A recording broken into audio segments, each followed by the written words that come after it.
How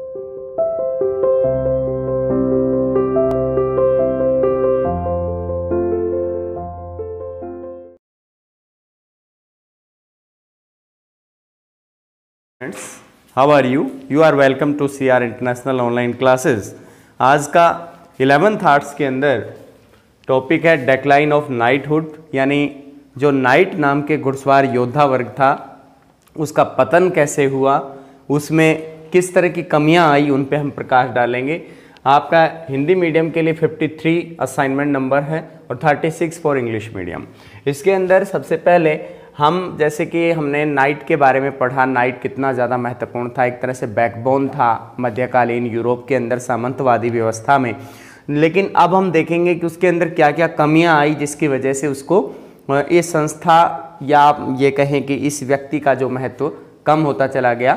night जो योद्धा वर्ग था, घुड़सवार वर्ग था, इसको ख़त्म कर दिया गया और उसकी रिप्लेसमेंट में एक आर्मी को ज्वाइन कराया गया। इसके अंदर हम देखिएगा डेक्लाइन ऑफ नाइटहुड, यानी जो घुड़सवार योद्धा वर्ग है उसका पतन कैसे हुआ। A number of knights were fell prey to death. इसमें बताया गया है कि लगातार युद्ध करते रहते थे नाइट्स, क्योंकि एक ही नाइट कई कई शासकों से जुड़ा रहता था। कभी किसी शासक के लिए युद्ध होता था, कभी दूसरे शासक के लिए, कभी तीसरे शासक के लिए, और इस तरीके से किसी न किसी युद्ध के अंदर उसकी जान पर जोखिम आ जाती थी और उसकी वजह से वो मारा जाता था। तो ऐसे बहुत बड़ी संख्या के अंदर नाइट मारे गए थे और मारे जाने के बाद अब उनकी जगह पर नए नाइट की व्यवस्था कर पाना बहुत ज़्यादा मुश्किल था। एक वफादारी वाली बात भी होती है कि कोई व्यक्ति बहुत ज़्यादा वफादार है और कोई व्यक्ति गैर वफादार भी हो सकता है। इसके बाद नेक्स्ट पॉइंट में knights were misusing their power. Knight को कहा गया था कि आप अपने 1000 से 2000 एकड़ के अंदर रहने वाले जो किसान हैं उनसे आप टैक्स कलेक्शन करने का काम करो। उनको अगर आप अपनी ज़मीन बोने के लिए देते हो तो उनसे टैक्स कलेक्ट करो।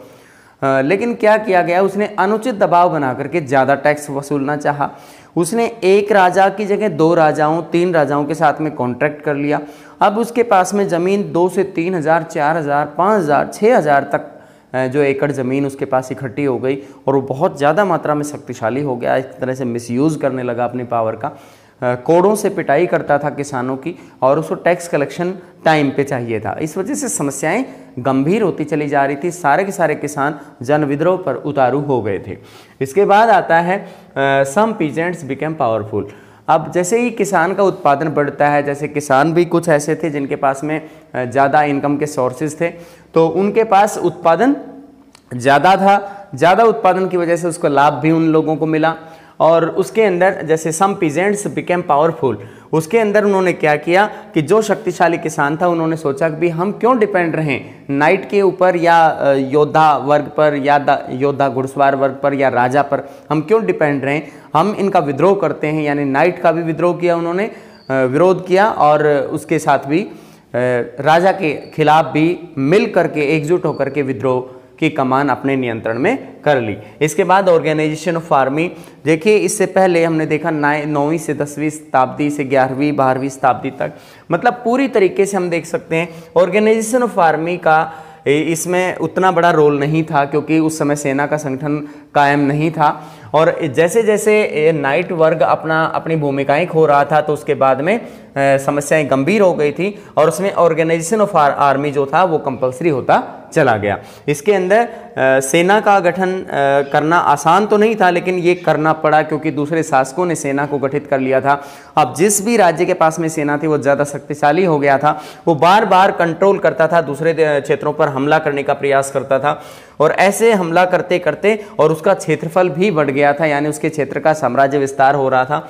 इसलिए सभी शासकों की मजबूरी बन गई कि सेना का एक परमानेंट गठन कर लिया जाए, उनको सैलरी टाइम पे मिले, इस तरह की व्यवस्था करना उन्होंने उचित समझा। इसके बाद नाइटहुड वाज एक्सपेंसिव। इसमें यह भी बताया गया है कि जो योद्धा घुड़सवार वर्ग है वो बहुत ही ज़्यादा एक्सपेंसिव भी था। उसको अलग से 1000 से 2000 एकड़ ज़मीन देनी होती थी। उसके लिए मदिरा संपड़क की व्यवस्था अलग से होती थी जिसके अंदर वो शराब वगैरह निकालते थे। उसके लिए तंदूर की व्यवस्था करते थे, पीने के पानी का प्रबंध करते थे, जलाशय का निर्माण करते थे, घोड़े और हाथियों का प्रबंध करते थे, यानी ऐशो आराम की सारी चीज़ें उसको उपलब्ध करवाने का प्रयास किया जाता था। इसके अंदर हम देख रहे हैं कि नाइटहुड बहुत ज़्यादा खर्चीला था उसको कभी कभी ऐसा भी होता था कि कोई जैसे नाइट है वो टाइम से टैक्स का पालन नहीं कर रहा है, यानी टैक्स निश्चित जो धनराशि उसे देनी होती है वो नहीं दे रहा है। तो इसमें ये जो हमारा टॉपिक है उसके अंदर हमारे जो 6 बिंदु निकल कर आ रहे हैं, इसके अंदर सबसे पहले पॉइंट को एक बार फिर से रिवाइज कीजिएगा।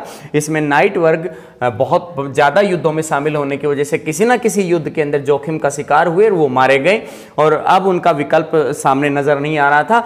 दूसरे में बताया गया नाइट अपनी पावर का मिसयूज कर रहे थे, यानी वो बहुत ज़्यादा शक्तिशाली हो गए थे, उसका नेगेटिव यूज कर रहे थे। तीसरे में बताना है आपको कि लोग तंग आ चुके थे क्योंकि उन्होंने जो नियम थे वो इतने कानून व्यवस्था को गलत मतलब तरीके से अपने पक्ष में मोड़ लिया था राजा ने, खासतौर पर घुड़सवार योद्धा ने। Turmoil caused by the knights, क्योंकि उन्हें नाइट के द्वारा बहुत ज़्यादा तंग किया गया था और कानून व्यवस्था को मतलब ताक पर रख दिया गया था, और इस कानून व्यवस्था से गलत कानून व्यवस्था से तंग आकर के लोगों ने विरोध करना ही सही समझा। इसके बाद है सम पीजेंट्स बिकम पावरफुल। इसमें कुछ किसान बहुत ज़्यादा शक्तिशाली हो गए थे और उन शक्तिशाली किसानों ने अपने साथियों को मिला करके जन विद्रोह करना उचित समझा। ऑर्गेनाइजेशन ऑफ आर्मी, ये एक मजबूरी थी क्योंकि उस समय कुछ राज्यों के अंदर एक सेना का गठन कर दिया गया था और जो भी सेना का गठन कर पाए थे राज्य, उनको ज्यादा शक्तिशाली थे, अपने साम्राज्य के विस्तार भी कर पा रहे थे और अपनी सीमाओं की रक्षा भी प्रॉपर तरीके से कर पा रहे थे, और नाइट पर उनकी निर्भरता भी खत्म हो रही थी। यह भी एक बड़ी वजह थी। नाइटहुड वाज एक्सपेंसिव, नाइट की व्यवस्था करना बहुत खर्चीला साबित हो रहा था, उसके बदले में बहुत ज्यादा सैनिकों को वेतन दिया जा सकता था, इसलिए इसको हटाना ही उचित समझा गया।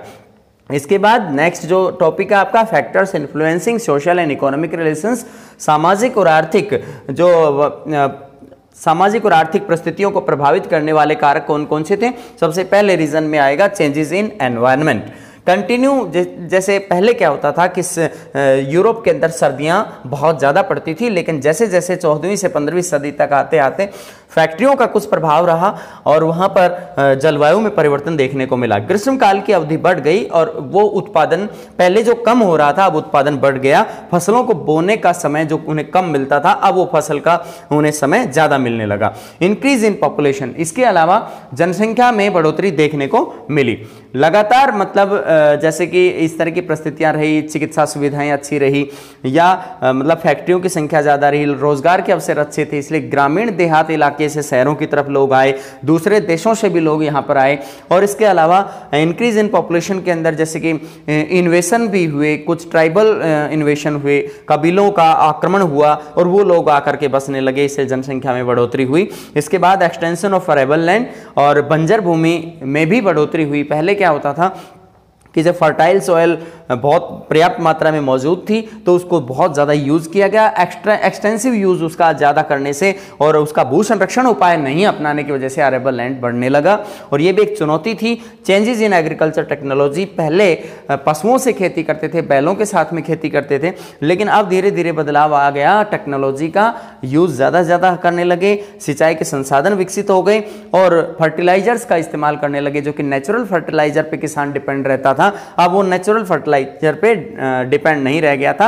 अब उसने वीड को निकालने के लिए जैसे खरपतवार नाशी का इस्तेमाल किया, पीड़क नाशी का इस्तेमाल किया, और जो एक तरह से नेचुरल मैन्योर है उस पर डिपेंड होने की बजाय उसने केमिकल फर्टिलाइजर पे अपने आप को डिपेंड होना ज़्यादा सही समझा।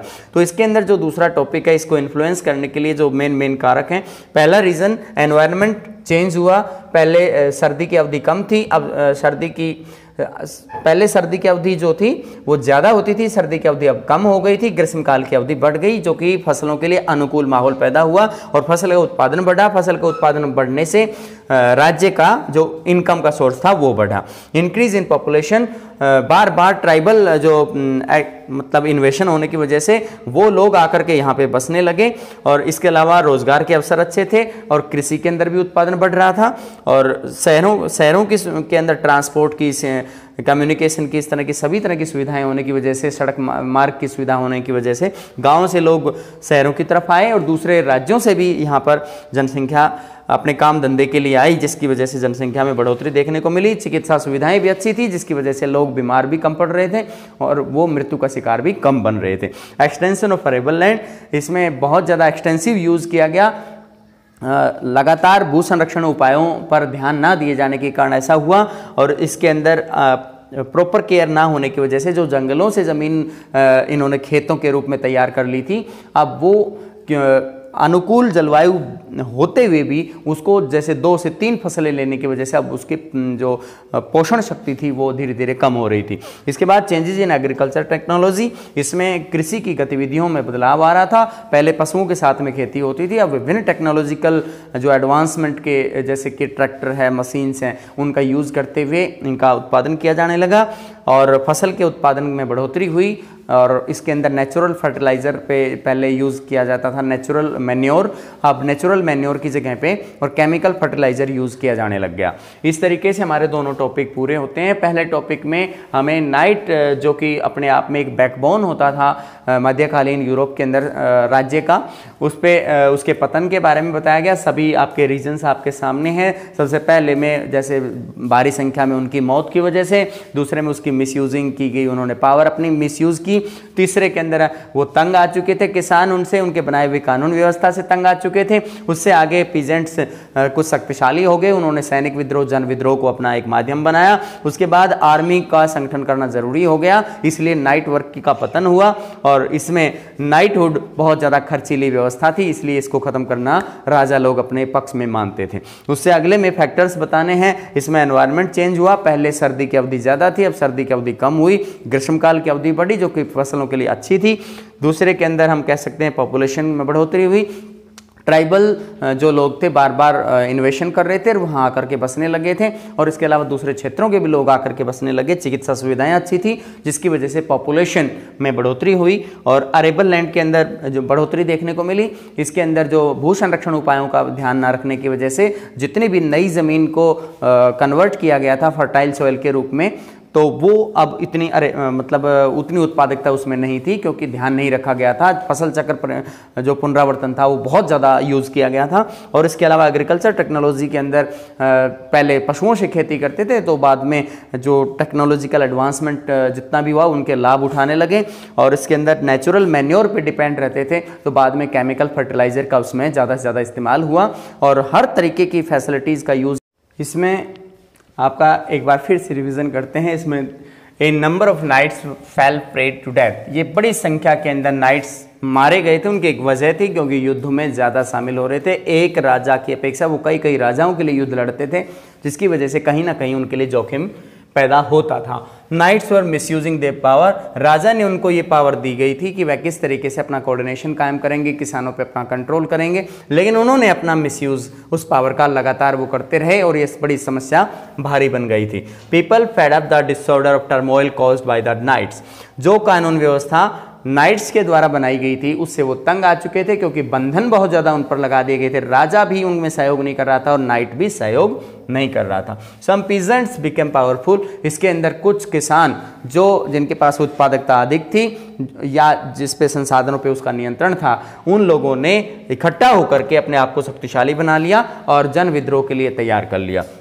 ऑर्गेनाइजेशन ऑफ आर्मी, ये एक मजबूरी बन गई थी क्योंकि दूसरे शासकों ने भी अपनी सेना का गठन कर लिया था, तो इनके लिए मजबूरी थी कि वो भी सेना का गठन करें और राज्य के अंदर चुनौतीपूर्ण हालातों से निपटने के लिए सेना ज़्यादा प्रभावकारी थी अपेक्षातया नाइट्स के, यानी नाइट्स के से ज़्यादा सेना ज़्यादा इफेक्टिव यूज़ हो सकता था। वो परमानेंट कभी जब चाहे तब उसका यूज़ किया जा सकता था, बाहर से हमला होने का अंदेशा ही खत्म हो जाता और अगर हो भी जाए तो उसको संभालने की सिचुएशन पैदा रहती थी। नाइट वार एक्सपेंसिव, नाइट जो वर्ग था उसको उसकी व्यवस्था करना अपने आप में बहुत ही खर्चीली व्यवस्था थी क्योंकि उनको 1000 से 2000 एकड़ उनको ज़मीन देनी होती थी, उनको घर बना के देना होता था, उनके मदिरा संपीड़क तैयार करने होते थे, घर परिवार का पूरा खर्च राजा उठाता था। इसके बाद आगे फैक्टर्स के बारे में बताना है जो कि इन्फ्लुएंस करने वाले कारक हैं सोशल और इकोनॉमिक रिलेशंस को। इसमें पहला पॉइंट है चेंजेस इन एनवायरनमेंट, जो कि शीत ऋतु पहले उसकी अवधि लंबी होती थी, अब शीत ऋतु की अवधि कम और ग्रीष्म काल की अवधि ज़्यादा होने की वजह से फसलों के लिए अनुकूल माहौल पैदा हो रहा था और ये एनवायरनमेंट में चेंज कहीं ना कहीं फलदायी था। इसके बाद second point increase in population, बार बार कबीलों के द्वारा हमला किए जाने की वजह से अब उनका इन्वेशन इतना ज़्यादा बढ़ गया था कि उनकी जनसंख्या भी आकर के इन क्षेत्रों के अंदर रहने लगी थी और दूसरे क्षेत्रों से भी लोग रोजगार की तलाश में आने लगे जिससे जनसंख्या में बढ़ोतरी हुई। चिकित्सा संसाधनों का भी इन चीज़ों पर लाभ पहुंचा। एक्सटेंशन ऑफ अरेबल लैंड, भू संरक्षण के उपायों का प्रॉपर तरीके से ध्यान न रखने की वजह से जो नई जमीनें इसके अंदर व्यवस्था की गई थी, अब वो उसका यूज करना बहुत ही ज्यादा जरूरी हो गया था। इसके बाद चेंजेस इन एग्रीकल्चर टेक्नोलॉजीज, इसके अंदर कृषि की जो नई नई गतिविधियों का इस्तेमाल अब होने लगा था। पहले पशुओं से खेती करते थे, प्राकृतिक खाद पे निर्भर रहते थे किसान, लेकिन अब प्राकृतिक खाद की अपेक्षा जो केमिकल फर्टिलाइजर था, रासायनिक खाद, उसका यूज करने लगे, खरपतवारनाशी, पीड़कनाशी इनका इस्तेमाल करने लगे, प्रॉपर तरीके से जुताई करने लगे और लोहे के फाल वाले हल इस्तेमाल करने लगे, जिनसे रिकॉर्ड उत्पादन हुआ और फसल की का जो मिट्टी का जो उपजाऊपन था उसमें बढ़ोतरी हुई और इस तरीके से खेत की जुताई करना भी आसान हुआ। धन्यवाद।